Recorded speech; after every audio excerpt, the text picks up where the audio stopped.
মূৰ্খ লোকৰ কাৰণে সমাজ নষ্ট নহয়, সমাজ নষ্ট হয় শিক্ষিত লোকৰ মূৰ্খ স্বভাৱৰ কাৰণে। পাপ শৰীৰৰ পৰা নহয়, মনৰ পৰা সৃষ্টি হয়। যিমানে গংগা স্নান নকৰা কিয়, গংগাৰ পানীয়ে শৰীৰহে পৰিষ্কাৰ কৰে, মানসিকতা নহয়। শৰীৰ আৰু সম্পত্তিক লৈ কেতিয়াও অহংকাৰ নকৰিব।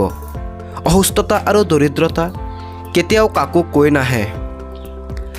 আটাইতকৈ মূল্যৱান সম্পদ হৈছে জ্ঞান, আটাইতকৈ শক্তিশালী অস্ত্ৰ হৈছে ধৈৰ্য, আৰু আটাইতকৈ ভাল ঔষধ হৈছে হাঁহি, আটাইতকৈ শ্ৰেষ্ঠ নিৰাপত্তা হৈছে বিশ্বাস।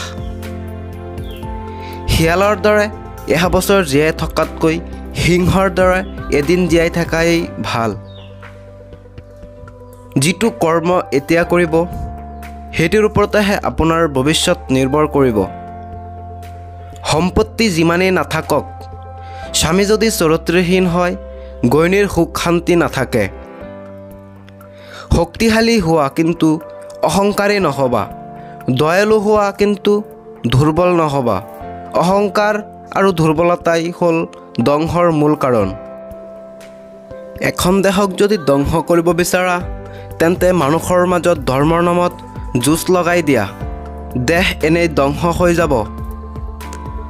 মহিলাৰ বয়স আৰু পুৰুষৰ উপাৰ্জনৰ বিষয়ে কেতিয়াও সুধিব নালাগে। মহিলাই সদায় আনৰ বাবে জীয়াই, আনহাতে পুৰুষে কেতিয়াও নিজৰ বাবে উপাৰ্জন নকৰে।